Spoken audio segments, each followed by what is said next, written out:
सच्चे साथी। एक बार की बात है, राधा नाम की एक लड़की अपने पिता के साथ रहती थी। उसकी माँ बचपन में ही गुजर गई थी। वह अपने घर का काम करती, फिर कॉलेज जाती थी। कॉलेज जाते समय वह रोज रास्ते में एक जगह पक्षियों को दाना डालती थी। उसके घर में भी दो पक्षी थे, उनको भी वह रोज दाना डालती थी।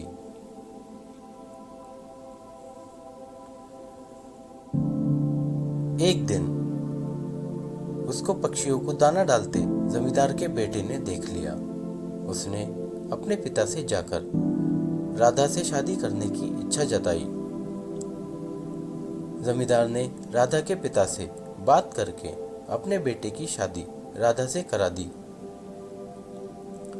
राधा अपने साथ घर के पिंजरे के दो पक्षी भी लेकर ससुराल आ गई। वह उन पक्षियों को रोज दाना डालती थी। राधा की सास को यह बिल्कुल पसंद नहीं था।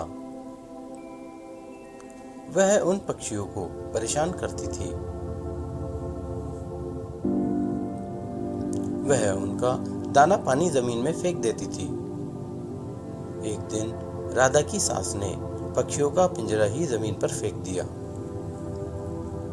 उसे यह करते हुए राधा ने देख लिया। राधा ने मना किया तो उसकी सास ने राधा को ही डांट दिया। इन सब बातों से राधा परेशान रहने लगी। एक दिन राधा के पति ने परेशानी का कारण पूछा तो उसने सारी बात बता दी। उसके पति ने राधा को पक्षियों की भलाई के लिए उनको पार्क में छोड़ने की सलाह दी। अपने पति के कहने पर राधा ने उन दोनों पक्षियों को बाकी पक्षियों के साथ पार्क में ही छोड़ दिया। वह उनको कभी कभी दाना देने पार्क में जाती थी। अब सभी पार्क के पक्षी राधा के अच्छे मित्र बन गए थे।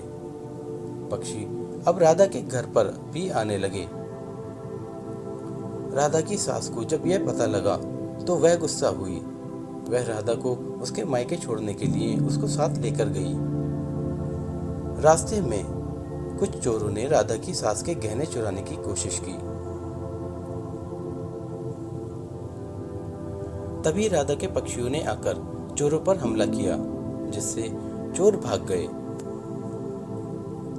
इसके बाद राधा और उसकी सास घर ही लौट आए। अब राधा की सास की सोच पक्षियों के प्रति बदल चुकी थी। उसने राधा से कहा कि अब हम दोनों चिड़िया को दाना देने चला करेंगे और पहले के दो पक्षियों को घर वापस लेकर आएंगे। यह बात सुनकर राधा बहुत खुश हुई। इस कहानी से हमें यह सीख मिलती है कि हमें जानवरों से अच्छा व्यवहार रखना चाहिए और अच्छा व्यवहार करना भी चाहिए। धन्यवाद। आपका दिन शुभ हो।